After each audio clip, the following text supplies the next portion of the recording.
Salut à vous la famille, bienvenue dans la table de l'insertion pour ce nouvel épisode toujours spécial, hein, notamment parce que là c'est une semaine, un nouveau format, la semaine de la boxe. Mon invité aujourd'hui est un boxeur dans l'âme, grand parcours avec en prime les ceintures de champion de France, de l'Union européenne et d'Europe, mais aussi et surtout aujourd'hui entrepreneur. Il va nous aborder un petit peu ce sujet-là, sa nouvelle vie, parce que oui, mon invité du jour est fraîchement retraité en termes de carrière sportive. Franck Petitjean, comment vas-tu ? Ça va très bien, merci. Et toi, Arthur ? Écoute, super. Très heureux de t'avoir sur la table de l'insertion. T'as un parcours quand même assez fou. Et surtout ce que t'en as fait là, parce que quand je dis fraîchement retraité, hein, c'est quoi, il y a 2 mois ? Il y a novembre. Ouais, mi-novembre. Donc à peine 2 mois. Mi-novembre 2023, donc c'est tout frais. Et je trouve que c'était important aussi de t'inviter seulement maintenant. Parce que je pense qu'entre-temps, tu as un petit peu digéré aussi, tu as pu te reconnecter un petit peu à l'entrepreneur que tu étais déjà depuis un moment. Hein. Pour commencer, si tu devais me parler un petit peu de ton parcours, tu vois, avant la boxe. Bon, ça, on va y venir naturellement. Mais où est-ce que tu as grandi qu'est-ce que tu as étudié ? Est-ce que tu étais un profil scolairement au taquet ou tout de suite tu as voulu aller dans le sport et grandir là-dedans. Parle-moi un petit peu de toi. Alors, moi, je suis né à Suresnes, donc dans le 92. J'ai grandi une grande partie dans les Yvelines. J'ai fait un crochet de mes 7 à 10 ans en Afrique du Sud, qui a, je pense, changé ma façon de penser. Mon père travaillait chez Polaroid à l'époque et il a été muté. Donc on a habité 2 ans à Johannesburg et 1 an au Cap. Entre quel âge et quel âge pour Entre toi ? mes 7 ans et 10 ans. Ah ouais, donc très conscient, tu te rappelles, je pense que tu Je te me rappelles rappelle, encore j'ai des aujourd'hui. souvenirs, ouais. Je pense vraiment, tu vois, ça. Ce qui était ouf, c'est que je suis parti, j'ai quitté une maison, je suis revenu, j'ai retrouvé la même maison, j'ai retrouvé les mêmes copains. Et je vais pas dire qu'il y a pas un fossé, mais tu vois, en gros, c'était en Afrique du Sud, j'étais dans une école française, on était expat, c'était la belle vie. Euh, et je retourne en France, bah, c'était violent, tu vois. J'étais peut-être allé en cours dans les Yvelines, du coup. Ouais. Tu vois, T'avais l'impression de revenir dans le passé un petit peu non, pas du tout, pas ou du tout, pas dans le passé. d'avoir laissé la France à l'âge de tes 7 ans. Bah, dans ma tête d'enfant, c'était ça, tu Ouais, vois. ouais. J'allais retrouver mes copains et on était tous copains. Tu sentais vois. toi la différence là Et là, moi, je commençais à sentir la différence où j'avais pas de Nike, je me faisais charrier, tu vois. Alors que mes parents avaient les moyens de m'acheter des Nike, c'était pas le souci. Mais vraiment, tu vois, une image qui est différente, un souci d'appartenir à un groupe déjà. Qu'est-ce qui est encore violent aussi, parce qu'il faut pas se laisser faire. Et du coup, ça m'a bien marqué, ouais. Et tu vois, normalement, si on était resté, j'étais prévu pour faire une école système anglais, quitter le système français et faire un truc école le matin, sport l'après-midi. Ça m'aurait convenu et ça aurait bien plu à mes parents parce que du coup, le parcours après au collège a été bien, bien différent parce que je me suis bien endurci. Endurci par rapport à quoi ?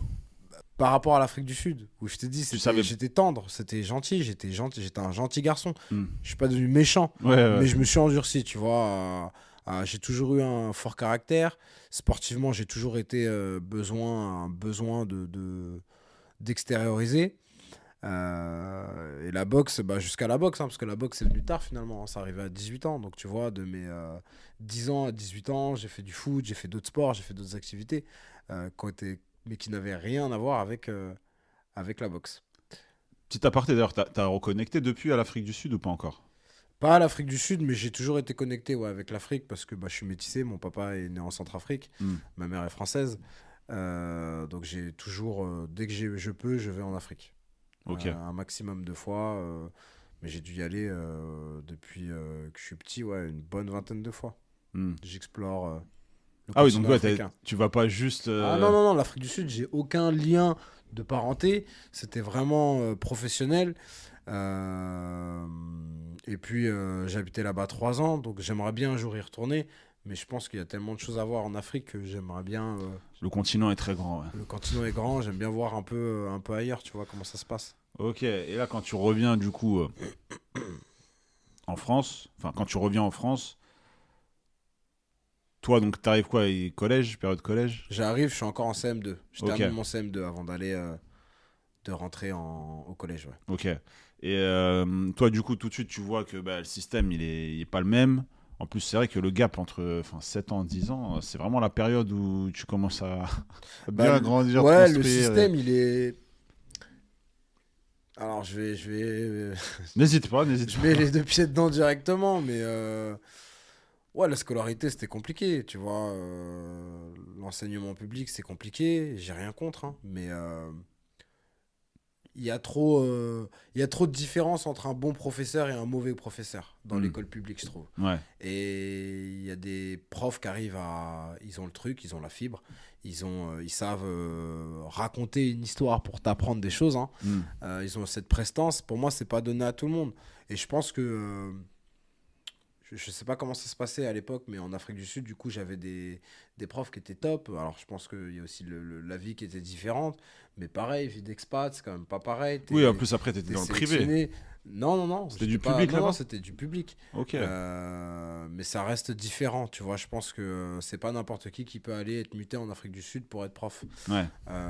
Et quand je suis arrivé au collège, ouais, c'était. Moi, me suis très vite ennuyé à l'école. Tu vois, j'ai l'impression d'avoir vu, comme je t'ai dit, moi j'aime bien mon côté africain. J'ai envie de découvrir aussi ce qui se passe ailleurs. Et l'histoire de la France, t'as l'impression que tu vois 1 milliard de fois la même chose, qu'il faut pas s'intéresser à autre chose, qu'il faut rester dans le programme, parce que dans le programme, c'est ça qu'on doit voir. Hmm. Attention, je suis pas non plus un. Je fais pas ma rébellion, je m'en fiche, tu vois, c'est passé. Ouais, ouais, Mais d'accord. c'est des choses qui ne m'intéressaient pas. Hmm. Tu vois, j'étais curieux, mais curieux d'autres choses. Et ça, au bout d'un moment, voir la Première Guerre mondiale, la Deuxième Guerre mondiale, j'ai l'impression qu'au final, au collège, au lycée, il n'y a que ça que tu vois. Tu vois un peu plus en profondeur, mais tu vois que ça. Hmm. Et t'as vite fait le tour finalement. Tu vois, c'est pareil qu'on entraîne ton cerveau, parce que c'est au final, c'est ça l'école, hein. T'apprends beaucoup de conneries, entre guillemets. Hmm. C'est pour entraîner ton cerveau à être capable d'enregistrer aussi d'autres choses après, d'apprendre d'autres choses facilement. Ouais. Rester sur le même sujet, c'est compliqué. Et du coup, moi, je me suis très vite ennuyé pour ça et pour aussi 8h, 17h dans la classe, assis sur une chaise. Toi, t'attends qu'un truc, c'est jouer avec tes copains au foot, te dépenser. Et le sport est pas encore assez mis, était pas encore et n'est toujours pas encore assez mis en avant. Tu vois, ou quand tu vois le système anglais, le système allemand aux États-Unis, tu vois, on pourrait limite te Oui, proposer une bourse pour que tu étudies. Ça n'existe pas en France, hein. Hmm. T'es sportif. Moi, déjà à l'époque, mon père, il me disait tu vas pas être prof de sport quand même, ça a une voie de garage. Et aujourd'hui, le sport, désolé, mais ça fait partie du monde dans lequel on vit, hein. Ouais, alors que j'en connais pas mal des profs de sport, ils sont en mission, tu vois, justement pour démocratiser ça au quotidien Bah oui. auprès des étudiants, des petits jeunes. Sauf que derrière, quand t'es pas soutenu, il se passe rien et après tu fais ton travail, sauf que Tu te débrouilles. tu te débrouilles et tu perds l'étincelle, hein. Bah ouais. Parce que de base, ils font ça par envie de transmettre. Il y a que le sport-études foot à la limite. Tu vois, là où. Ouais, mais parce que les clubs, les ils centres de investissent formation. eux-mêmes, tu Ouais, vois. bah Bah ouais, oui. c'est eux qui investissent. Et vu qu'il y a de l'argent dans le Et foot, il que, n'y a pas de débat. c'est ça, il n'y a pas de débat. Il y a de l'argent, donc il n'y a pas de problème. Ouais.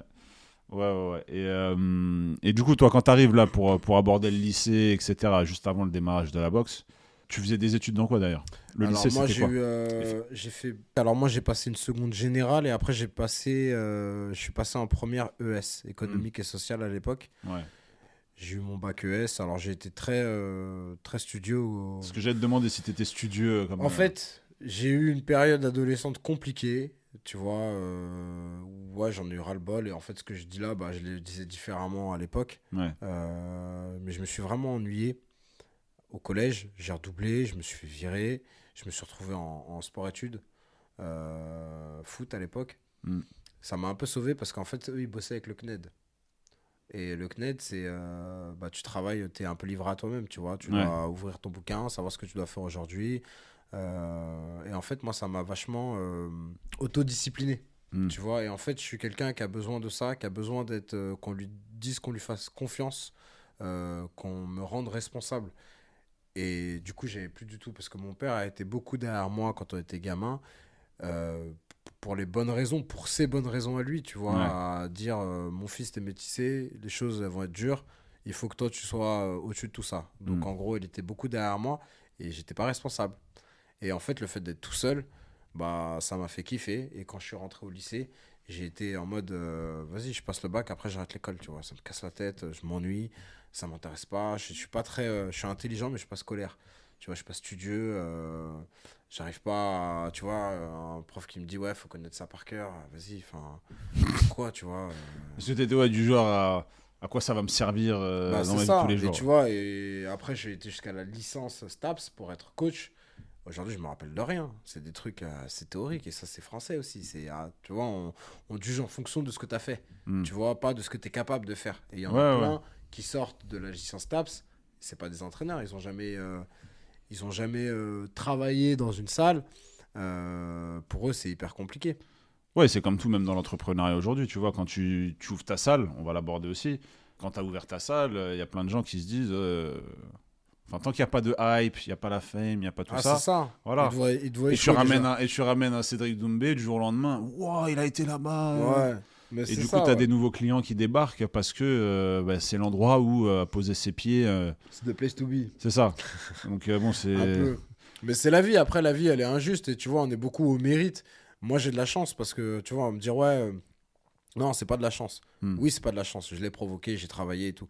Mais il y aura toujours un petit côté d'une bonne étoile. Et j'ai une bonne étoile. Parce Hmm. que jusque-là, ça va. Hmm. Mais je l'ai provoqué, la chance. En effet, ce que je veux dire, c'est que j'aurais pu tout faire pareil et ne pas avoir le parcours sportif que j'ai eu à cause des vols, même si je méritais. J'aurais pu me casser la gueule à chaque fois pour ouvrir une salle alors que je le méritais. Il y a plein de personnes qui méritent plein de choses. Hmm. Il y a aussi plein de personnes qui foutent rien. Ça, c'est pas. On Ouais, est ouais. d'accord sur ça. Mais ceux qui se donnent les moyens, ils sont pas toujours récompensés à leur juste valeur. Ouais. Tu vois, et on te demande à chaque fois de t'accrocher, t'accrocher. Mais il y a un moment, tu peux aussi en avoir ras-le-bol et te dire, tu vois, dans l'entrepreneuriat, ce qui était très compliqué pour moi, je mélange un peu tout, mais j'y pense, Hmm. c'est que tu te rends compte que tu veux ouvrir un truc, tu amènes des garanties financières, tu vois, où tu empruntes, tes parents te prêtent, tu t'arranges, enfin, tu as l'argent. Et en fait, comme tu n'as pas de bilan, les propriétaires, pardon du terme, mais ça peut être souvent des blindés, tu vois, qui possèdent 5 magasins dans la rue où tu veux avoir la salle, non, il ne veut pas te laisser de chance. Parce que pour lui, c'est pas des garanties suffisamment costauds. Sans Et t'écouter. bah, c'est ça, et tu te dis, bah, en fait, quand t'as pas d'argent, que tu veux entreprendre Hmm. et tu veux tenter l'aventure, bah, en fait, c'est compliqué en France. Si t'as pas une autre bonne étoile, quelqu'un qui est prêt à t'accompagner un petit peu, à te faire confiance, Ouais, quelqu'un connu, enfin quelqu'un qui pose le billet à bah, ta c'est place, ça. etc. Un Ouais. investisseur, Sauf que bah, si quelqu'un pose le billet à ta place, c'est un investisseur, il a des c'est plus à parts toi, et mais c'est ça. Et je trouve que, et encore une fois, je crache pas dans la soupe parce qu'il y a aussi des très bonnes choses en France, mais c'est compliqué. Tu vois, tu peux pas tenter et voir et t'as échoué. Ouais, si t'as des dettes, bah tu les dois, ou si tu dois rien et juste tu peux pas, bah tu peux pas. C'est tout, tu vois. Mais on t'empêche en fait d'essayer. Si j'avais été tout seul, j'aurais jamais ouvert. C'est pas possible. Hmm. Ouais, ils prêtent, enfin, ils acceptent quand vous êtes deux, trois, notamment sur les C'est projets ça. comme le tien. Toi, t'inquiète, on va y arriver petit à petit là, à l'entrepreneuriat. Toi, comment tu as commencé ta carrière de boxe? Alors, en première, en seconde même, on était un trio de potes. Il y en avait un qui faisait de la boxe française, Hmm. qui était très chaud. Et je me rappelle parce qu'il me charriait, il disait, mais toi, tu pourras jamais rien faire en boxe française, t'es pas souple. Et j'ai commencé par la boxe française, Ouais, donc boxe pied-point. ouais. J'en ai fait un petit peu avec lui de temps en temps. J'ai commencé à m'inscrire l'année d'après, donc en première en boxe française, à Plaisir dans les Yvelines toujours. Et j'ai mon frère la même année, dans l'année de terminale, lui il s'est mis à la boxe anglaise. Mon petit frère qui était mon cadet, donc j'avais 18, il avait 15 ans. Hmm. Et un jour, il me dit, bah viens t'entraîner dans ma salle et tout, ça sera l'occasion. Et mon entraîneur de l'époque était un peu pro-adepte de la boxe anglaise, qui a dit, ah bah tiens, vous allez faire un combat, voir quelle boxe est la plus efficace. Moi, je me suis laissé embarquer dans le truc. Et mon cadet m'a fait poser un genou à terre. À force de faire des rounds de je sais pas combien de temps, on appuyait les coups. En boxe française, tu sais, on n'appuie pas les coups. Hmm. On touche. Et il m'a touché au foie et j'ai posé le genou à terre et j'ai pris une grande tarte dans la tête. à me dire, oh, c'est mon cadet. Et en fait, je me suis pris dans le jeu et j'ai dit, ouais, je peux pas, tu vois. Et je me suis mis à la boxe anglaise Par ego. par ego. Je sais pas si c'est de l'ego ou si c'est. Je dirais pas que c'est de l'ego, je dirais que c'est juste de la fierté, tu vois. De dire, Hmm. attends, mon petit frère, il peut me mettre aussi facilement. C'était pas facile, je rajoute un peu là, je me passe de la pommade. Bon, on va dire qu'il y Mais avait 10 rounds. ouais, Voilà. c'est ça, moi Ouais. j'avais jamais fait 8 10 rounds, tu vois. Nous on était à la boxe française, c'est très. C'est très pisse, tu vois. C'est pas du vrai sport de combat tant que tu fais pas de combat, c'est de la touche. Et c'est Hmm. pas méchant, j'ai rien contre ce sport. Au contraire, je trouve que moi, il m'a appris plein de choses. Mais tu vois, à 18 ans, moi, j'avais besoin de quelque chose de plus virulent, de plus dur. Plus Hmm. dur avec moi. Avec moi, avec les autres. Et j'ai trouvé mon compte et je me suis mis plus sérieusement que mon frère après. Et là, du coup, ça. Qu'est-ce qui t'a plu, toi, dans la boxe anglaise? C'est le dépassement de moi. C'est voir qu'à chaque fois, tu peux repousser tes limites. Alors, à chaque fois, c'est pas à chaque combat, c'est pas à chaque entraînement, c'est plutôt à chaque combat parce que chaque combat est différent, que tu montes dans les niveaux, que le profil de l'adversaire va peut te casser les pieds, qu'il faut savoir s'adapter. C'est pas que du physique, il faut Hmm. aussi bien réfléchir, avoir une bonne stratégie, bien l'adopter. Et tout se relie, le corps, l'esprit. Et je trouve ça génial. C'est aujourd'hui, tu vois, en tant que jeune retraité, je pense pas que je trouverais quelque chose d'aussi excitant, tu vois, d'avoir peur pour moi et en même temps être surexcité, pouvoir taper quelqu'un, parce que clairement, c'est quand même, tu te bats, même s'il y a des règles. Ouais, ouais. Cette adrénaline, elle est folle. Et moi, je pense que c'est me prouver que j'en étais capable et pouvoir euh, dépasser à chaque fois ces limites-là. Et toi, c'est-à-dire, dès le début, tu te prends. Tu te prends d'amour finalement pour la boxe anglaise. Est-ce que tout de suite tu sens qu'il y a t'as un potentiel ou ça se fait au fil de l'eau? Est-ce qu'en parallèle tu avais les études ou Ouais, tu as alors en décidé de faire parallèle, un choix et tu t'es dit non, je mets tous les œufs dans le même panier, à savoir la boxe? Alors il y a plein de choses à dire là sur ce que tu dis. Quand je rentre à la fac, je passe en même temps, c'est ma deuxième année de boxe anglaise et je passe amateur. Ouais, Donc je redouble d'efforts dans les entraînements parce que justement pour moi j'ai franchi un cap. Il faut que j'en fasse plus. À l'époque j'habite à Elancourt, donc dans les Yvelines toujours. J'ai entraînement du lundi au vendredi, 2 heures, de 20 h à 22 h. ouais. Je commence la fac à Paris, donc tous les matins je vais à Paris. Hmm. Je prends le train jusqu'à Montparnasse, après je prends la 12 jusqu'à Porte de Versailles. Combien de temps ça pour les habitants d'Elancourt Quand ça se passe bien. de Une heure et trajet? quart quand ça se passe bien. Ah, Allez, quand même, hein. allez 1 heure, 1 heure et quart, ouais, quand ça Ouais. se passe bien. Euh, Du coup, tu tiens le coup. Je tiens le coup, mais il y a tout qui m'ennuie. Pareil, l'étude, Hmm. les profs, la scolarité, tu vois, ou les profs de la fac, ils sont, pour moi, c'est pas bien parce qu'aujourd'hui, avec le retour, il y en a qui m'ont aidé. Bien sûr, je suis pas en train de mettre tout le monde dans le même sac, mais tu vois, pour faire une généralité, Hmm. tu vois, il y avait un prof d'anatomie qui était prof de judo, il blessait des élèves en même temps, ça l'amusait. Il y avait un prof qui était plus là en train tu sais, d'étaler sa confiture, culture, entre guillemets, parce qu'il en avait pas. Et bah, il avait que des étudiants qui devaient avoir des bons résultats à ses notes et qui étaient comme un ouf, il se prenait pour le fils de Dieu. J'exagère encore une fois, mais Ouais, t'as eu des exemples un peu too much, ouais, ouais. tu vois, alors j'ai aussi une très bonne prof de boxe française qui m'a vachement accompagné, qui m'a vachement soutenu et aidé, tu vois, dans mes projets. Hmm. Mais je m'ennuyais. Clairement, ce que j'apprenais, pour moi, ça me servait à rien. Il y avait des choses qui sont intéressantes, mais je suis quelqu'un de très pratique. Tu vois, j'ai besoin de savoir ça pour faire ça. Oui, en gros, tout ce que tu apprends, enfin toute la théorie que tu apprends, tu as besoin de la mettre en place dans ta vie de tous Ouais, les et si jours, elle au a pas de travail. sens, Ouais. et en fait, c'était ouf, parce qu'en plus, moi, on dit que la boxe, c'est quand même un sport très dur. Je faisais un sport très dur, et ce qu'on m'apprenait à côté, euh, c'était que de la théorie.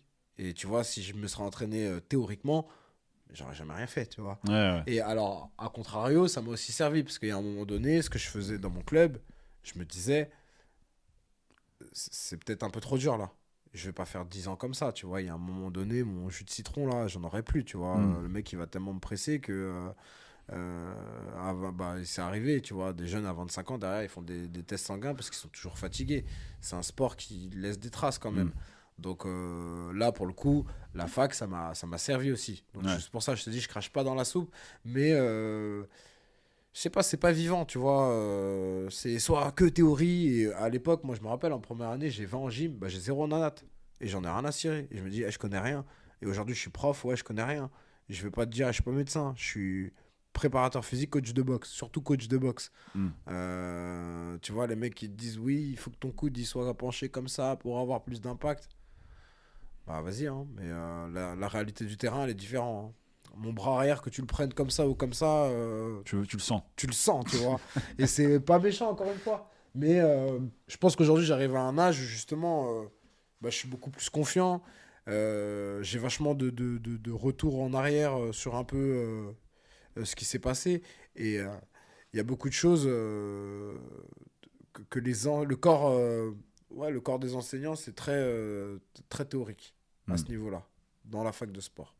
Et pour répondre à ta question, j'envisage rien du tout. Je kiffe la boxe, ça me fait du bien. Je pense qu'à 18 ans, tu as un âge où on te pose beaucoup de questions sur ton avenir. Tu vois, moi j'étais trop énervé et trop sensible en même temps, tu vois, où je sais pas quoi faire. L'école ça m'ennuie, mais en même temps, il faut bien que je fasse quelque chose. J'étais surveillant à mi-temps dans un collège en même temps pour payer mon loyer. Hmm. Et T'avais déjà un loyer à cet alors âge-là. non, pardon, je me trompe d'année, c'est en année 2 que je Hmm. déménage à Clichy, et là oui. Et donc à 20 ans, ouais, j'ai déjà un loyer. Mais c'était, pour moi, c'est plus ou moins la même période, tu vois, pas grand-chose.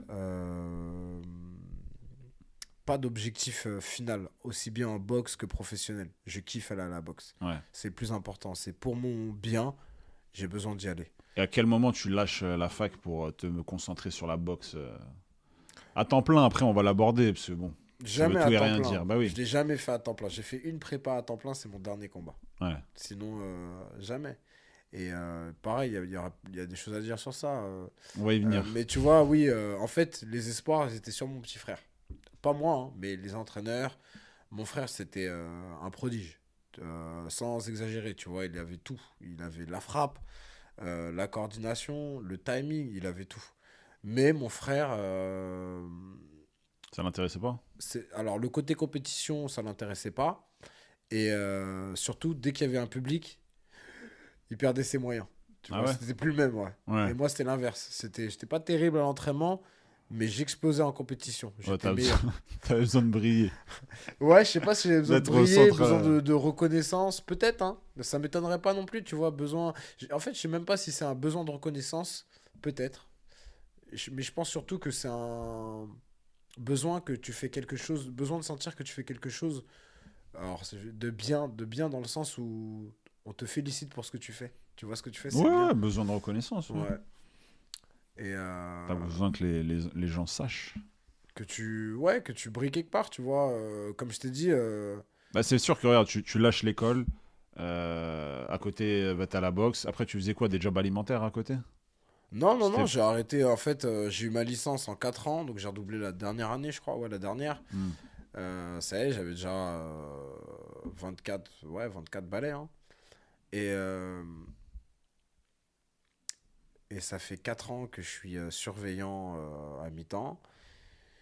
La boxe, je dois avoir 5 6 combats pro, donc tu touches moins de 1000 balles hein, à l'époque Ouais. par combat. C'est pas énorme. Et tu. Bah, t'as rien en fait. Tu sais pas quoi faire. Tu te dis, ouais, la boxe, et moi, mon père, c'était le premier à me le dire, ouais, la boxe, c'est mignon, mais qu'est-ce que tu vas faire après? Enfin, t'as fini tes études, Ah, parce que tu c'est peux quoi le quoi? Tu peux projet? faire 3 4 combats max dans l'année quand t'es pro. Ouais, j'en ai fait Grand plus au max. début. Non, j'en ai fait plus au début. En Tu tant sais, que pro? c'était 4 rounds. J'en ai fait, même moi, c'était à une époque où tu peux faire des combats amateurs et professionnels. Donc, je boxais un peu dans les deux. Et Hmm. non, j'ai charbonné parce que tu vois, j'ai commencé à 18 ans.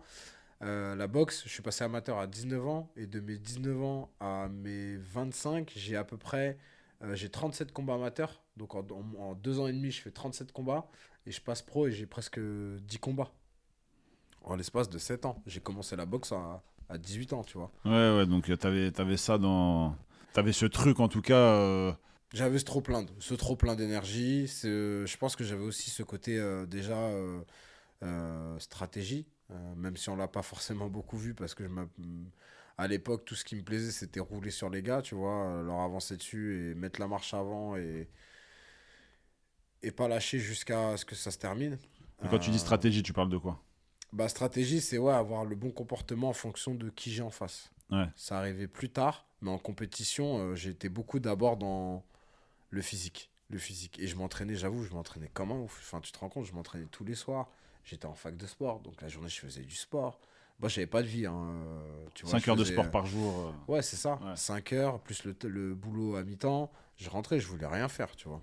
J'ai pas eu de jeunesse, Ouais. entre guillemets. En tout cas, La vie étudiante, en tout cas. t'as pas vécu comme un jeune lambda. Ouais, ouais, mais je me suis rattrapé les Ouais. vacances, pendant les vacances. Bah, il faut. Ouais. Il faut, parce que sinon tu tiens pas, et je pense que t'en es le bon exemple aussi. Euh, Toi, quand tu parlais des combats, comment tu te préparais, parce que t'as parlé physiquement, mais mentalement. Comment tu préparais un combat? Parce que quand tu me dis qu'entre 19 et 25, t'as fait au moins 40 combats et plus, Ouais, j'ai fait. ça m'intéresse de savoir plus à partir de 25, parce que comme tu l'as dit avant, t'étais concentré vraiment sur le physique Ouais. Et puis, il n'y avait et pas de titre. frapper le mec en face. Ouais, il n'y avait pas de titre à l'époque. Ouais. Tu vois, même si j'ai gagné des petits titres, entre guillemets, il n'y avait pas grand-chose. Et après, comment je me préparais mentalement? Alors, je reviens sur un truc aussi, c'est qu'à la fac, j'en ai fait un petit peu, donc quelque chose de positif.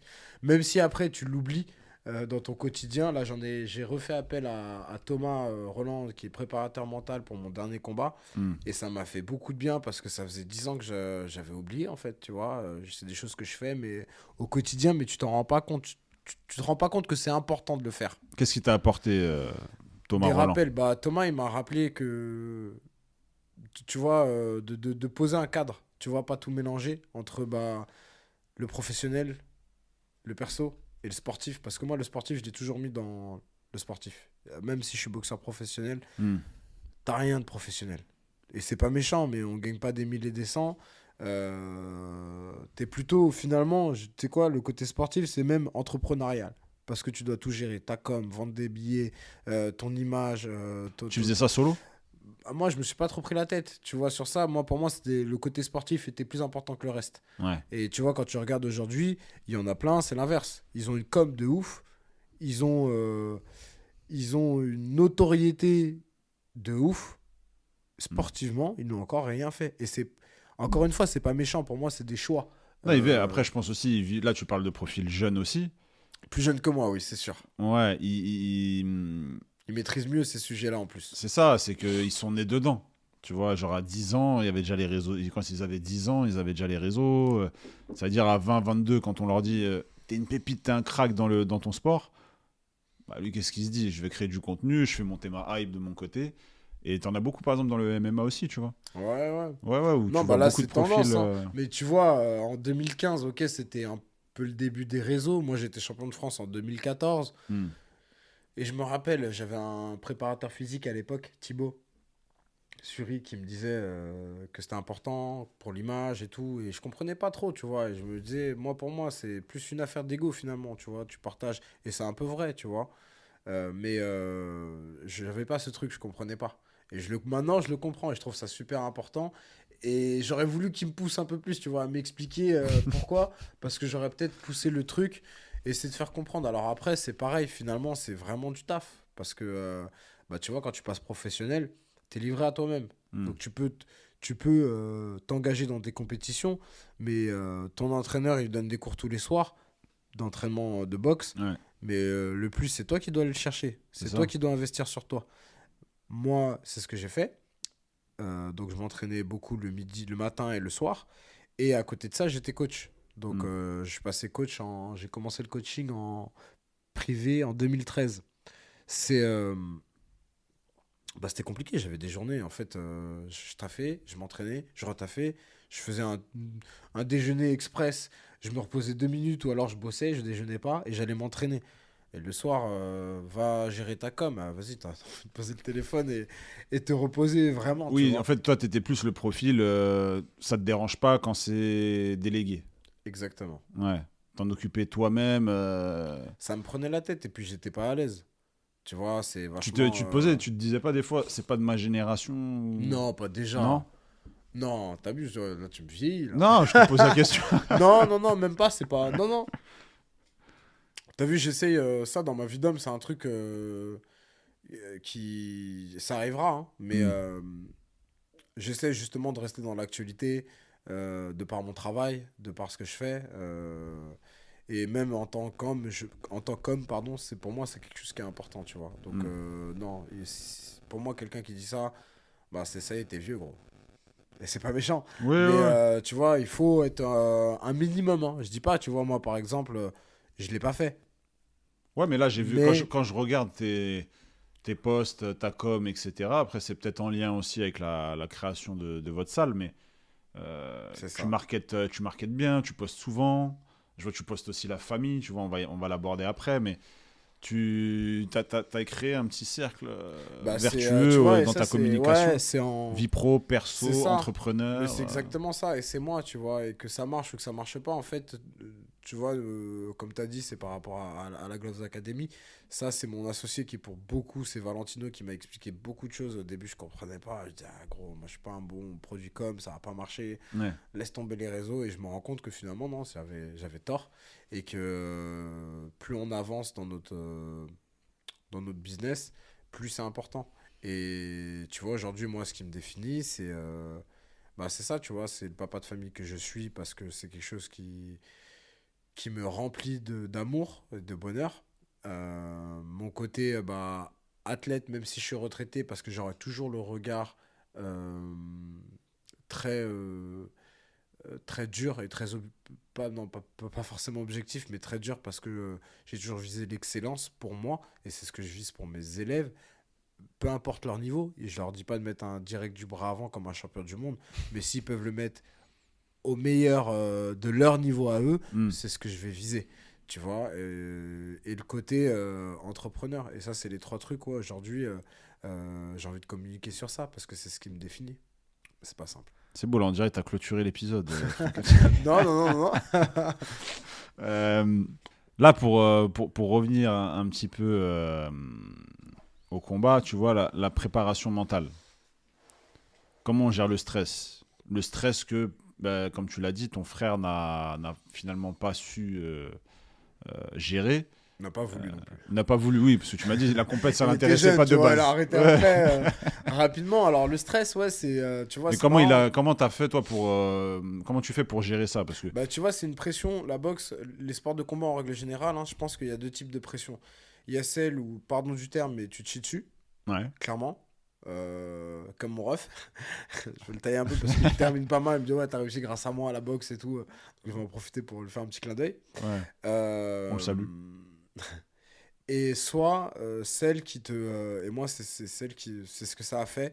C'est celle qui te transcende. Hmm. Tu vois, parce que je suis le premier hein, à mes combats, à chaque fois, à me poser des questions, à me dire dans les vestiaires, mais dans quoi je me suis fourré? À chaque fois, aujourd'hui, j'ai presque, je sais plus, 36 ou entre 35 et 40 combats pro, 37 combats amateurs. J'en ai, tu vois, j'ai de la bouteille. J'ai commencé en 2010. Même en t'ayant préparé pendant, je sais pas, Ah 10 ouais, même, semaines, pendant 2 même, mois, même, tu te dis le jour toujours. J dans le vestiaire, qu'est-ce que je fais là? C'est pas dans les vestiaires, parce que dans les vestiaires, c'est déjà trop tard. C'est avant, c'est la semaine avant. C'est la Ouais. semaine avant, les nuits avant, la veille. Ouais, non. Tu me... Et c'est marrant parce que moi, j'ai pas de problème pour dire les choses. Ça veut dire que combien de fois je l'ai dit et j'ai fait flipper mon entourage. Et je parle de l'entourage proche parce que j'en parlais surtout à mon entraîneur, à Youssef Barit. Hmm. Lui, je lui en parle.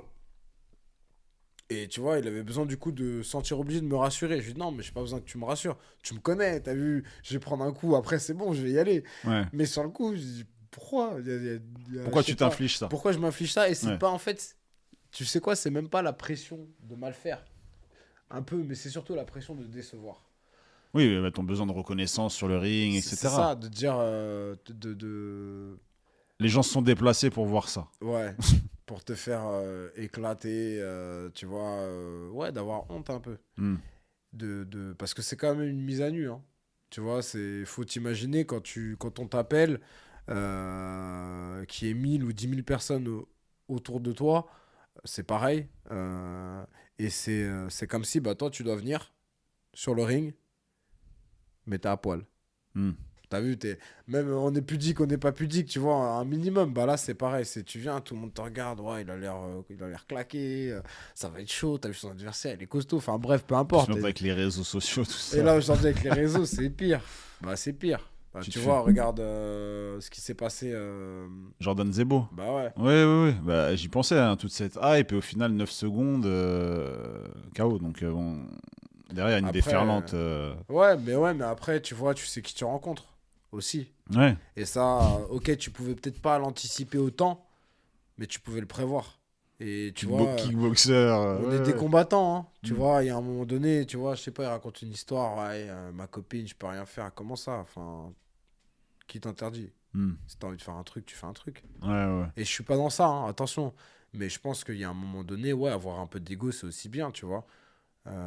Parce que les gens, le trois quarts des gens qui vont parler sur Zebo, et moi j'ai rien contre lui, mais ils savent pas de quoi ils parlent, les mecs.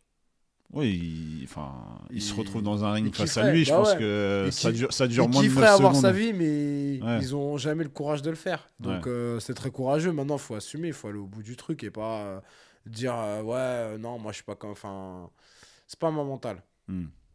Tu dis, t'assumes. Tu fais, t'assumes. Ouais. Et toi, quand tu arrives sur le terrain, parce je te parlais un petit peu des vestiaires, est-ce que toi, tu as des rituels, des gris-gris Parce que je sais que c'est lié à la préparation mentale aussi, hein, tu vois, Ouais, de je suis bien préparer gris un petit peu. bizarre. J'avais toujours le même caleçon pour C'est mes vrai. compétitions, ouais, pour mes compétitions professionnelles pendant, je sais pas, pendant 5 6 ans, ouais, toujours. Et toujours les mêmes chaussettes. C'était toujours. Ça veut dire, C'est ouais, genre une fois, je l'ai le retrouvé. caleçon, la paire de chaussettes, tu la mettais dans un placard en Ouais, attendant le c'était prêt prochain. une semaine avant, il fallait pas y toucher, tu vois. Ouais. C'était, ouais. Après, non, après j'ai arrêté, je dis, oui, je suis un ouf. Ouais, tu peux pas dépendre de ça. Non, c'était trop. C'était même plus un rituel, là. C'est trop. C'est quoi le rapport? Et Ouais. je voulais pas rentrer dans ce truc-là. Donc, non, j'ai arrêté. Après, en fait, j'ai mes habitudes. Tu vois, il y en a qui ont besoin d'être très fermés dans les vestiaires, très Oh, un petit focus, en comité, petit juste comité. avec J'ai la besoin de team. petits comités, mais j'ai besoin de calme, mais on peut rigoler. Hmm. J'ai besoin que ce soit moi qui mette ma musique, pas la musique des autres. Hmm.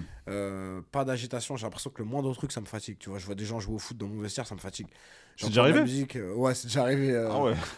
Non, mais c'était une petite balle, ils ont joué 5 minutes, tu Oui, vois. ouais, ouais. C'est des choses où. Donc, tu vois, c'est quand même très. Ouais, c'est un rituel. Tu vois, j'ai besoin de calme, j'ai besoin de musique. Pas trop agressif, un truc cool. Tu vois, me dire que ça va être. En fait, je me dis, ça doit être un moment cool. Ça doit être un moment de fête. C'est un moment de kiff. Hmm. Je dois pas me mettre la pression. Et avec le temps, je me suis rassuré aussi avec ça. Dire, tu vois, c'est une de plus. Ça y est, j'en ai fait plein. Il n'y a aucune raison. Mais tu vois, le dernier où tu es venu, là, l'Espagnol, Hmm. faut savoir que ce combat, donc c'était pour le championnat d'Europe que j'avais perdu injustement. Et du coup, on m'a laissé une chance d'en refaire un. Que le mec devait venir, le mec avec qui j'avais soi-disant perdu, Hmm. qui nous a planté 3 semaines avant. Et du coup, Blessure à l'épaule. ouais, à l'œil. Un truc, ouais, À à l'œil. l'œil. Mais il peut boxer la semaine après, par contre. Ouais. Enfin bref, les aléas de la boxe. Il me sélectionne un mec. Oh, j'appelle un de mes entraîneurs, je lui dis eh, franchement, rappelle-toi, à la base j'avais arrêté la boxe, j'ai arrêté la boxe pendant le Covid. Hmm. Je suis revenu parce que j'ai eu une opportunité et l'opportunité elle était prenable. C'était pas un tueur à gage. Là pour le coup, je rencontrais un tueur à gage pour moi. Il C'était avait Samuel Molina. Molina, ouais. Ouais. Il avait 10 ans de moins que moi. Donc moi j'ai 34, il en avait 35, il avait Le gars, 24 ans. le gars est vif. Ouais, enfin, on n'a pas la même. Il avait déjà presque 29 combats, une défaite. Hmm. Sur ses 28 victoires, il en avait 14 par KO. Pas contre des mecs nuls. Ouais, donc tu dis machine. Bah non, mais je l'ai regardé, j'ai arrêté de le regarder. Tu vois. Je regarde ça, je vais au charbon là. Ouais. Que ce gars-là, ce combat, on l'a co-organisé avec Valentino et nos associés, enfin nos sponsors, Hmm. que je prenais pas d'oseille. Donc ça veut dire en gros, c'est Il y a venez, il y a tout je contre paye toi. mon adversaire pour prendre une raclée, tu vois. Hmm.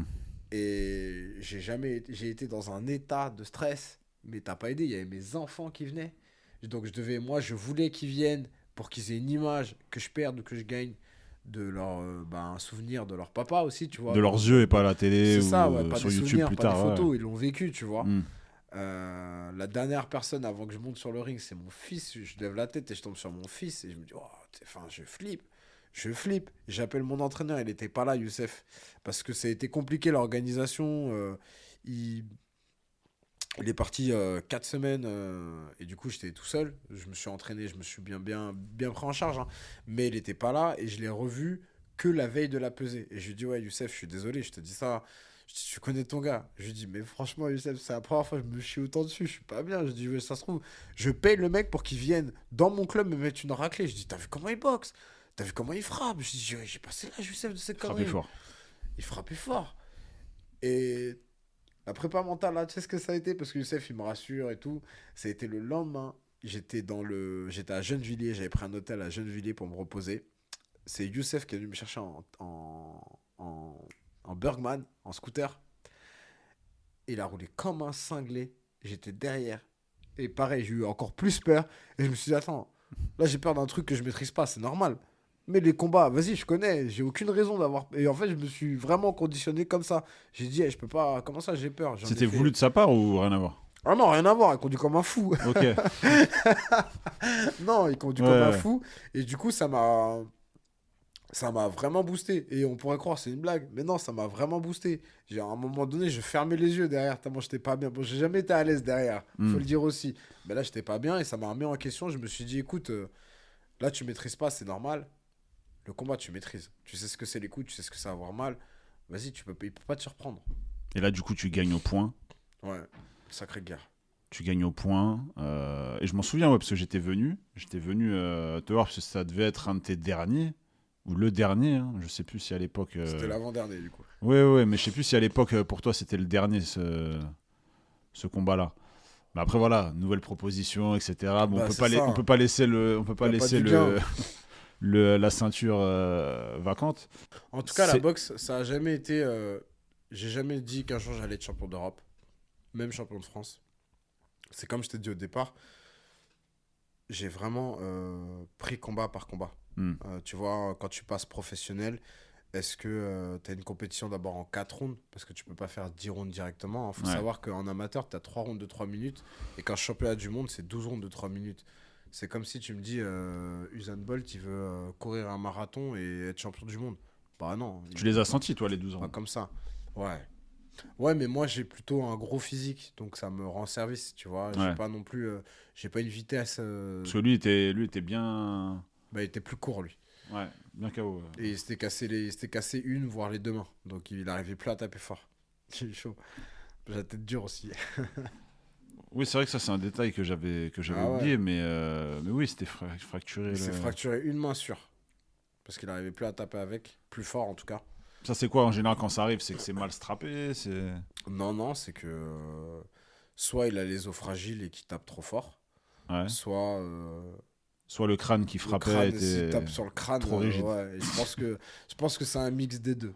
Ouais. Et là, pour clôturer la partie combat, est-ce que tu peux nous dire un petit peu c'était quoi la journée type 3-4 jours avant un combat? Ça ressemblait à quoi? À quelle heure tu te réveilles? Ce que Trois tu quatre fais dans la jours. journée? Ce que tu manges aussi? Parce qu'on Ouais, sait bah, que tu vois, pareil, avec le cutting, c'est temps, compliqué. là, je vais prendre les derniers, hein, mais avec le temps, c'est compliqué parce que moi, j'ai toujours évolué dans la même catégorie, les super légers, 63,5 kilos, Ouais. et qu'avec le temps, j'ai pris du poids, tu vois, donc à chaque fois, j'avais plus de 10 kilos à perdre. Hmm. Et à la fin, je m'entraînais limite pour ça, enfin, c'est pénible, tu vois. Donc le rituel, c'est je m'endors avec la faim, donc forcément la faim me réveille Hmm. vers entre 4h30 et 5h30, c'est en fonction des nuits. Le premier truc, c'est je file direct me peser, voir où j'en suis. Et en fonction, j'essaie d'attendre, j'essaie de boire beaucoup d'eau, bien m'hydrater pour surtout pas me blesser. Ensuite, petit déjeuner avec les enfants, je les dépose à l'école, je vais à l'entraînement, je rentre me reposer, je me repèse. Je devais pas me peser normalement, mais t'es obligé, ça te rend malade en Un peu fait. matrixé de Bah pas être ouais, au poids. t'es obligé, tu vois. Ouais. Surtout quand tu sais, à 3 4 jours, bah 3 4 jours, il me reste encore 5 kilos, tu vois. Hmm. Enfin, ça te semble énorme. Tu te dis, ouais, je vais jamais y arriver, je vais jamais y arriver. Tu te reposes. Après, je faisais un peu d'administratif sur mon téléphone et reparti à l'entraînement. Euh, Combien d'heures d'entraînement par jour? En incluant la boxe et la musculation, ou en tout cas le Bah, ça renforcement. dépend, mais tu vois, si ça peut dépendre parce que je peux avoir un footing de 45 minutes le matin et la boxe le soir, ça dure 1 heure et demie, 2 heures. Ou alors, je peux avoir une séance de muscu qui va durer 1 heure et quart, 1 heure et demie. Ça dépend. Mais on va dire, ça peut aller, moi, ça peut aller jusqu'à 3 4 heures max. Ok. Et là, pour bifurquer un peu sur l'entrepreneuriat, le dernier chapitre qu'on va évoquer, comment t'es venue l'idée de fonder la Gloves Academy? C'est un projet qui me nourrit depuis longtemps. À l'époque, moi, j'ai commencé le coaching donc en 2013 à La Salle Boxing Club, qui est fermé maintenant aujourd'hui. Hmm. Et le patron, à l'époque, il m'avait proposé de reprendre l'affaire, hein. Moi, j'étais trop jeune dans le milieu. J'avais bah, la boxe dans la tête. Donc, non, mais c'est quelque chose qui m'a Hmm. nourri l'esprit pendant plusieurs années. Et j'ai commencé à être coach à droite, à gauche. Donc, j'avais beaucoup de particuliers, mais je bossais aussi dans plusieurs salles. Et en fait, c'était bien parce que je me suis dit, si ça se finit avec lui, j'ai tout le reste à côté. Je suis pas. J'ai pas qu'une seule personne à qui je dois des comptes, et ça, c'est cool. Hmm. Et je me suis rendu compte, de par mon expérience, que bah, j'avais un vrai public, pour ça en tout cas, que les gens kiffaient mes cours, que j'étais aussi très pédagogue. Hmm. Euh, Comme un prof. Pour moi, un professeur, hein, en école, c'est pareil. Le plus important, c'est la pédagogie, c'est être bon pédagogue. Et pour moi, tu l'as ou tu l'as pas. Ça s'apprend pas à la manière de transmettre. T'étais le prof finalement que tu rêvais d'avoir à l'époque. En tout cas, t'as peut-être cette sensation-là. Là, j'essaie de Ouais, non, je formuler sais pas. ça avec Non, peut-être pour la boxe, que pour la boxe, t'as vu, je suis trop autoritaire pour être un Ouais, prof. ouais. Trop Donc non, directif. ouais, trop directif, c'est ça, ouais. Je pense pas, du coup. Ouais. Et j'ai commencé à chercher en 2017. Je me suis mangé beaucoup de murs. Parce que ça a été à chaque fois bah, pas possible. Après, il y a eu le Covid. Ouais. Donc ça a Où là, été mis un c'était peu de gelé côté, direct. ouais. Ouais. En 2018, j'ai été papa une première fois. En 2019, une deuxième fois. Donc j'ai repoussé un peu. Et après, j'ai commencé à m'entraîner à la NR Fight pour faire de la prépa. J'avais aussi arrêté la boxe, mais juste m'entretenir physiquement. Et j'ai rencontré Valentino, qui est aujourd'hui mon associé. Hmm. Et je lui en ai parlé. Je lui ai dit, qu'est-ce que t'en dis? Parce que je voyais lui me parler de ses projets. Il me dit, ah non, moi je préfère faire mon truc de mon côté. Je souris parce que aujourd'hui, il me dit, ouais, mais comment j'aurais fait tout seul? Il y a trop de taf. Et c'est vrai, il y a beaucoup de choses à faire. Alors, on s'est vu, on en a discuté plusieurs fois. Après, lui, il a voulu faire son truc de son côté, donc je l'ai laissé. Et c'est lui qui est revenu vers moi en disant, écoute, en fait, c'est une bonne idée. Hmm. Et on est parti de là. Lui, il a eu de la chance parce que j'ai trouvé un local peu de temps après et ça a été le bon. Donc, c'était celui de Levallois, au 58 rue du Président Wilson. Et c'était J'ai- le début d'une belle aventure. Ouais, parce que ça a ouvert quand? Janvier Janvier 2022. 2022, là, on a 2 ans Ouais, pile. je me suis bien renseigné. Et quand vous ouvrez, etc., tout de suite, tu sens qu'il y a un élan quand même. Pas de solidarité, mais Bah, de solidarité, si, parce qu'il tu y a sens un qu'il y a des élan. gens qui veulent te donner de la force Ouais, par rapport à ton parcours, ce que tu ouais, fais en dehors et tout. ouais. En fait, ce qui est ouf, c'est surtout parce que j'ai jamais demandé qu'on me donne de la force. Je parle de proches, tu vois. Hmm. Et ça fait partie de mon exigence, en fait. Pour moi, c'est normal. Ouais. Mais pour ça, non. Tu vois, je veux pas tout mélanger. Hmm. Et là où, en fait, ça m'a rassuré, c'était que beaucoup d'élèves m'ont suivi. Et j'avais peur, en fait, qu'ils disent et qu'ils ne suivent pas. Et ça a suivi. On a touché aussi d'autres gens. On a touché d'autres gens de la ville, du coup, de Levallois. Et petit à petit, l'oiseau fait son nid. Et puis aujourd'hui, Plein à craquer. on n'est pas plein à craquer. Non, c'est pas vrai, mais on est serein. Tu vois, Ouais. ça se passe bien. Et en fait, ce qui est cool, et je trouve que c'est un endroit qui nous ressemble. Tu vois, qui a notre image. Hmm. Tous les coachs, on s'entend hyper bien. Et je veux pas c'est pas non plus une utopie, hein, mais je pense, hein, tu vois, pour avoir été coach, ça me tient à cœur de. Souvent, les mecs, ils me disent, ouais, mais tu verras, plus ça va aller, plus tu voudras de l'argent. Et moi, tu vois, je pense que le luxe dans la vie, c'est d'avoir le temps. Alors oui, si t'as pas d'argent et que t'as du temps, ça sert pas à grand chose. Ouais. Mais tu vois, aujourd'hui, mes enfants, ils sont petits. Bah, si je peux aller les chercher tous les jours, tu vois, au début, quand on est ouvert, on travaillait matin, midi, soir. On pouvait arriver à 7 h et finir à 21 h. Hmm. Et on voit personne là. Valentino n'était pas papa encore. Moi, je voyais pas mes enfants. Et c'était lourd, tu vois. Et là, aujourd'hui, bah, je travaille souvent soit le matin, soit l'après-midi. Je vois les enfants soit le matin, soit l'après-midi. Et si jamais j'ai une annulation, parce que je m'autodiscipline à faire du sport, Mm. par exemple, là, je dois m'entraîner. Si après mon cours il s'annule, bah, je vais chercher mes enfants, je passe du temps avec eux. Et je trouve que ça vaut tout l'or du monde. Donc, je pense qu'on met bien nos coachs parce qu'on a été coach et que cet espace de travail leur convient parce qu'ils se rendent compte que c'est du travail, mais c'est pas du travail. Tu vois, on est entre nous, on peut rigoler, on peut aller se faire une partie de play à l'étage, on peut commander des smash burgers dans notre bureau en haut aussi et rigoler. On peut se faire des restaurants, des parties de. Oui, en gros, Enfin, ça respire pas, excuse-moi l'expression, ça respire pas le fric. non, c'est pas que ça. C'est pas Non, non parce qu'il plus. y a beaucoup de Il y a salles où ça, justement mais ça sent pas non tu plus sens que le les trop de gens sont. travail. T'as Ouais. vu, ah, vas-y, relou, je dois bosser. C'est non, c'est. En tout cas, c'est ce qu'on essaie de produire, c'est mettre à l'aise nos coachs et pas qu'ils sentent, ah, tu vois, moi j'aime pas quand on dit, ah, c'est les patrons, je suis pas le patron, c'est en fait, qu'est-ce qui fait une salle? C'est les coachs. Mm. On n'est que deux coachs parmi les 10, tu vois, donc c'est pas nous les patrons, c'est tous les patrons. Mm. Nous, on est responsables à la limite, tu vois, s'il y a une casse, mais on n'est patron de personne. Et ça, je pense que les mecs et les nanas de notre équipe l'ont bien intégré et trouvent ça cool. Alors j'espère que ça changera pas parce que c'est très compliqué aussi, tu vois. Tu te rends compte en tant qu'entrepreneur, l'humain à gérer, c'est très compliqué. Bah, tu manages hein, maintenant. Bah ouais, le management, t'as peur d'être maladroit. Moi, je peux être très directif et ça peut être mal interprété alors que c'est pas, ça part pas d'un mauvais sentiment. Mm. Euh,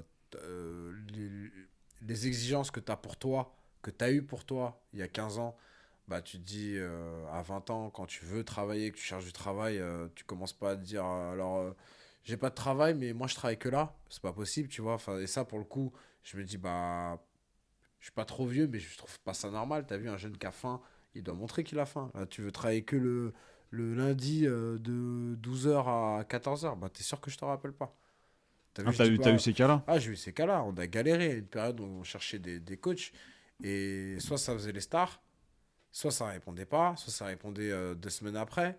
Et si tu dis que ça t'intéresse pas, au moins c'est clair. Mais si tu dis oui, ça m'intéresse, dis-moi en plus et que t'en dis plus, et que là, les retours, ils sont un peu hasardeux, c'est compliqué. Et puis, L'impression de pas être respecté. ouais, c'est ça. Et puis le milieu du coaching, hein, encore plus en boxe, c'est quelque chose qui a assez tendance. Aujourd'hui, tu as l'impression que tout le monde peut être coach de boxe.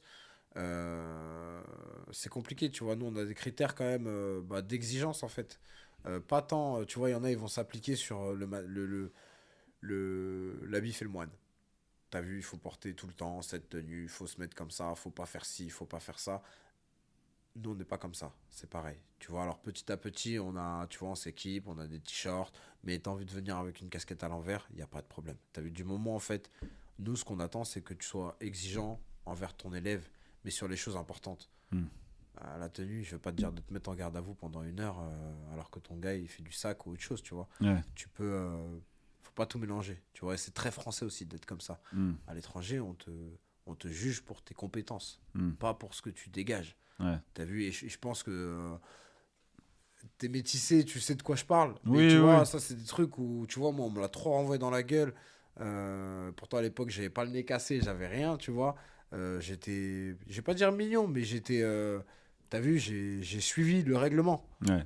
Et quand tu cherches du travail, vas-y, on te renvoie à chaque fois. Putain, pardon, c'est des gros mots, mais c'est frustrant, tu vois. Mm. Et je veux surtout pas ça. Et tu viens comme tu veux. Tu t'es bien comme ça, viens, il n'y a pas de souci. Tu fais ton travail, c'est le principal. Non, et c'est bien, finalement, là, c'est. Ce qui parle, après, vous êtes deux avec Valentino. Ce qui parle, c'est ton passage en Afrique du Sud, là, Bah, je pense, ouais. qui pense comme ça. Je pense, ouais. Et Le qui veut système transmettre ça à son anglo-saxon, équipe. Ouais. Ouais, et je pense qu'aujourd'hui en France, on s'attarde trop sur des détails, des fois, mais sur plein de choses de la vie, tu vois. Je sais plus, ça fait peut-être 20 ans, j'ai toujours quelque chose sur la tête. Mm. Tu vois, combien de fois, enlève ta casquette, c'est pas poli. Mais je suis poli en fait. Enfin, l'habit fait pas le moine, encore une Ouais, fois. ouais. Dire bonjour, ou enlève ta casquette, ça fait racaille. Mais qu'est-ce que tu me racontes là? On C'est quoi te le disait ça rapport? dans quel environnement, là? Hein? On te Bah dit. là, partout, hein, en vacances avec des gens qui sont pas forcément comme moi. Ah, même en Euh, vacances, ouais, c'est Ouais, pas. ouais, tu vois, même à l'aéroport, on me dit ça, enlève ta casquette, ça fait racaille, tu sais, on passe devant la douane, on passe devant la douane, qu'est-ce que tu me racontes? Et ça, on est à Cuba, qu'est-ce que tu me racontes? On n'est Hmm. pas, on est à Cuba. T'as vu, c'est toi la racaille ici. T'as vu, moi, je suis cubain ici. T'as la tête, t'as la Ouais, tête. tu vois ce que je veux dire? Ouais. Et ça, c'est des trucs, ouais, moi, ça, c'est pas important, c'est pas grave. Mais en fait, c'est le cumul de, t'es pas à ta place. Moi, c'est ça, en fait, qu'on me renvoie. Ouais. T'es pas à ta place. Mais pourquoi? Bah, la casquette. Bah, quoi, la casquette? Et finalement, tu es Enfin, en train de. Et c'est bien aussi, tu vois, ça c'est, je trouve, le bon côté de l'entrepreneuriat, c'est que tu peux bah, tu imposer peux, ta ouais. patte, ta vision, etc. Et ceux qui sont pas contents, Dehors. ils intègrent pas le cercle, tu Bah vois. ouais, C'est dehors. un des charmes, moi, je trouve, de l'entrepreneuriat, c'est que tu peux, enfin, tu te représentes. Bah, c'est exactement ça. T'as un truc à ton image. Et quand tu vois que finalement, ce qui est cool, tu vois, aujourd'hui, c'est que nos élèves, ils sont vachement à notre image. Et c'est cool. On a toutes les classes sociales, on a toutes les religions, on a tout. Et en fait, nous, ce qu'on est, on est des simples êtres humains, tu vois. Et enfin, moi, c'est ce que je suis, tu vois. Je suis pas. Tu vois, les gens ils me disent, c'est ouf, t'as pas changé depuis. Mais j'ai rien fait, en fait. Pourquoi tu veux que je change? Ouais. Tu sais, j'ai pas sauvé des vies, je suis pas monté, j'ai pas été sur la lune. Eh, je fais des combats de boxe, mec. Je suis personne. Tu vois, ouais, je me comporte de la même façon si j'ai Rachida Dati devant moi ou n'importe qui d'autre. C'est pas donné à tout le monde. Bah ouais, mais tu vois, ces trucs, je change pas en fonction de qui j'ai. Je suis comme je suis. En fait, tu m'acceptes pas. J'ai eu cette C'est pareil. conversation, j'ai eu cette conversation avec un ami récemment. On arrive à la fin de cet épisode, Franck. Quel conseil tu donnerais aux petits jeunes et aux petites jeunes qui nous écoutent et qui sont passionnés par la boxe, quelle que soit la boxe, mais Sport aussi de le sport combat. en général. Bah, je dirais pas grand-chose. Je dirais juste, écoutez-vous. Faites-vous confiance. Ça veut pas dire qu'il faut pas se remettre en question. Mais soyez têtu. Parce que t'as vu, quand on est jeune, nos parents pensent mieux savoir que nous ce qu'on veut. Hmm. Alors que nous-mêmes, on sait pas des fois. Tu auras toujours un copain qui va t'influencer aussi bien dans le bien que dans le mauvais. Hmm. Et je pense que du coup, les professeurs, j'en parle même pas. La conseillère d'orientation non plus. Mais ouais, fais-en qu'à ta tête. T'as vu, je te dis pas de foncer dans le mur. Ouais. Je te dis, t'as une idée, vas-y, va. Parce que tu vois, je me dis, moi, avec le parcours que j'ai eu, j'ai pas non plus été, j'ai pas été confiant. Tu vois, j'ai été parce que pour moi, j'avais que ça qui me plaisait. Tu Hmm. vois, et que c'était le plus important. Mais si j'avais été en plus confiant, avec autour de moi tout le monde qui dit, mais vas-y, fonce, t'as tout pour. Mais c'est sûr, j'aurais décollé plus vite, peut-être plus, je sais pas. Euh, mais ça aurait changé quelque chose. Et pour Ouais. moi, ça, c'est primordial, en fait. Tu vois, nos jeunes, que ce soit nos enfants ou nos petits frères, hein, euh, les guider, écouter ce qu'ils disent et pas forcément dire, tu vois, il y a trop ce truc, ah, j'ai 10 ans de plus que toi, je sais mieux. Il y a des choses peut-être Ouais, que tu alors peux que les maîtriser petits mieux. d'aujourd'hui, ils sont Mais non, super, ils sont au super taquet. vifs. Sur plein de Ouais, choses, ils ouais. sont au taquet, tu vois. Déjà sur tout ce qui est ordinateur, Ouais, digital, marketing, digital, ouais. tais-toi. Non, c'est toi Ouais, l'ancien, t'as ouais. vu? Et je pense que, tu vois, il faut l'accepter aussi, tu vois. Et ça, c'est pas donné à tout le monde. Donc moi, c'est ce que je dirais, c'est ce que j'essaierai d'être en tout cas. Hmm. Merci à toi, Franck Petitjean, pour cet échange, cette petite aparté dans nos journées. Merci à vous de nous avoir écoutés. Merci à Franck d'avoir pris le temps et merci aussi pour la confiance, hein. Bah, de Euh, rien. N'hésitez pas encore et toujours à vous abonner, à partager, à commenter, à liker aussi et à donner un petit peu de votre soutien finalement parce que c'est grâce à ça, encore une fois, qu'on arrive à produire des épisodes comme cela, à prendre le temps, à aller chercher les entrepreneurs, les personnes qui réussissent, et justement pour qu'on puisse décortiquer ensemble leur processus. Et pour ça, en tout cas, merci, on est toujours un peu plus nombreux et c'est en train de se développer comme je le souhaitais. Donc, je vous dis à très vite la Tant famille. mieux. Ciao, ciao.